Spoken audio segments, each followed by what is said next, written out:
তো আমরা যদি ওই দেশগুলো দেখি, আন্তর্জাতিক যে প্র্যাকটিস আছে সেখানে যদি দেখি, প্রথমত লাইসেন্স গুলো 5 থেকে 10 বছরের জন্য দেওয়া হয়। তো মিনিমাম 5 ইয়ার্স এর জন্য লাইসেন্স দেওয়া উচিত আমি মনে করি। Safety inspection can be yearly, প্রতি বছর হতে পারে, তাতে কোনো অসুবিধা নেই। লিকেজ টেস্টিংটা প্রতি বছর হতে পারে।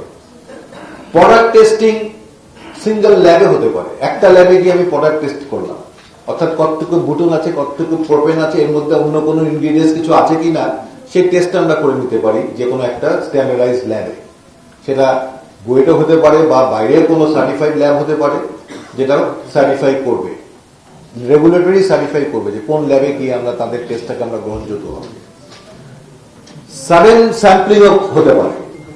এটা যদি আমরা বলি যে আমাদের তো ভালো জিনিস এনে আমি টেস্ট করে দেখালাম, regulator can go and suddenly take a sample and do a testing. অসুবিধা নেই তাতে। তো যদি রেগুলেটরি রিফর্ম না আনা হয়, তাহলে যেটা আমি মনে করি যে অনেক এক্সিস্টিং ব্যবসা বন্ধ হয়ে যাবে।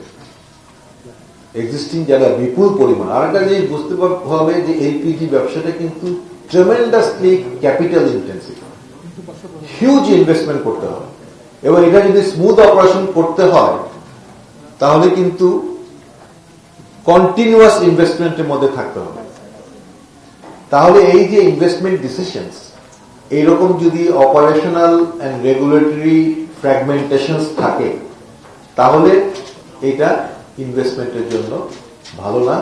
নতুন ইনভেস্টমেন্টও আসবে না, এক্সিস্টিং যারা আছে তারা অনেকেই ব্যবসা গোটাতে হবে, অনেকেই ব্যবসা সংকুচিত করতে হবে, তাতে দেশের লাভ হবে না। কারণ আমরা এলপিজিতে গ্যাস, যেহেতু ন্যাচারাল গ্যাস কমে যাচ্ছে, আমাদের ডিপেন্ডেন্সি অন এলপিজি কিন্তু বাড়বে, আমি এটা ফিল করি এটা বাড়বে, এবং এটা বাড়ানো ছাড়া উপায় নেই।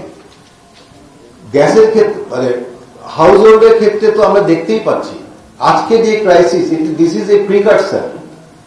আমাদের ভবিষ্যতের যে ক্রাইসিস আসবে তার একটা নমুনা কিন্তু আমরা দেখতে পাচ্ছি জাস্ট বাড়ি ঘরের গ্যাস থেকে। যেসব গাড়ি এলপিজিতে চলতো তারা এলপিজি পাচ্ছে না, তাদের এখন পেট্রোলে যেতে হচ্ছে। যাই হোক, অল্টারনেট আছে, পেট্রোল তো পাওয়া যাচ্ছে, কিন্তু বাড়ি ঘরের চুলার রান্নার কি হচ্ছে? সবাই এখন লাকড়ির চুলা যদি এখন ইউজ করা শুরু করে তাহলে কি অবস্থা হবে দেশে? আমরা তো সেই পূর্বের আগের মানে মানে প্রিমিটিভ যুগে ফেরত যেতে হচ্ছে। তাহলে আমাদের মডার্ন এনার্জি এসডিজি 7 এর যে গোল, সেই গোল থেকে আমরা তাহলে আরো পিছনে উল্টো দিকে হাঁটা শুরু করছি। তো এইটা ইমিডিয়েট আমি মনে করি অ্যাটেনশন দেওয়া উচিত। যে রেগুলেটরি রিফর্ম গুলো আমরা ইন্ট্রোডিউস করছি সেটা হচ্ছে, একটা হচ্ছে লং টার্ম ভ্যালিডিটি, লাইসেন্সের long term validity 5 to 10 years. তার জন্য যা যা ইনিশিয়াল রিকোয়ারমেন্ট যা লাগে করুক, একবারে ঝক্কি ঝামেলা শেষ করে যদি 5 বছরের লাইসেন্স পাই, 5 বছর একটা লোক শান্তিতে ব্যবসা করতে পারবে, একটা কোম্পানি শান্তিতে ব্যবসা করতে পারবে। এন্ড দেন অফকোর্স অনেক কিছু হয়তো 5 বছরে মেনটেন হচ্ছে কিনা সেই মনিটরিং এর ইস্যুটা থাকতে পারে, তাতে কোনো অসুবিধা নেই। টাইম টু টাইম গিয়ে ইন্সপেক্ট করবে, দেখবে যে ঠিক মতো চলছে কিনা সবকিছু, সেটা ঠিক আছে। আর একটা হচ্ছে সিঙ্গেল রেগুলেটরি বডি, যে দুটো ইস্যু আমরা বলেছিলাম, ইন্টারন্যাশনাল প্র্যাকটিস থেকে যদি আমরা দেখি তাহলে ইদার বিআরসি হতে পারে অথবা বিডা হতে পারে। আমি জানি না, BIDA is not really a regulatory authority, আমার মনে হয় না BIDA is not concern at all. এটা বিআরসি কেই করতে হবে। অ্যাকচুয়ালি বিআরসি অ্যাক্টের আন্ডারে এলপিজি কিন্তু it should fall under BRC, not even BPC. আমি জানি না এখানে বিপিসি কোথা থেকে, যেহেতু বিপিসি সব পেট্রোলিয়াম প্রোডাক্টস আনে, সুতরাং এটার মধ্যেও তারা নাক করে। এবং বিপিসি আবার নিজেরাও সামান্য হলে 20,000 টনের মতো তারা মার্কেটিং করে। তারপরে ডিজিটাল লাইসেন্সিং ইকোনমি, মানে যেটা তো আমরা ইকোসিস্টেম, যেটা আমরা অন্যান্য ক্ষেত্রেও দেখি, এটাকে এখানে বিডা একটা বড় ভূমিকা রেখেছে। ইতিমধ্যে অনেক কিছু তারা ওই সিঙ্গেল উইন্ডোতে সবকিছু একসাথে করার একটা ব্যবস্থা করেছে, এবং এটা খুব সহজে one the regulatory body is fixed, regulatory role is fixed, এটা কিন্তু ডিজিটাইজ করাটা এখন সময়ের দাবি।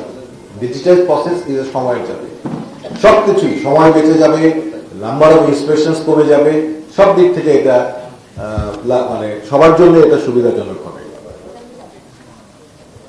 আর ডুপ্লিকেশন আছে, বেশ কিছু কাজের ডুপ্লিকেশন আছে একই রকমের, সেগুলো আইডেন্টিফাই করে একটা সিঙ্গেল ইন্সপেকশন, সিঙ্গেল প্রসেসের মাধ্যমে duplication of work should be avoided.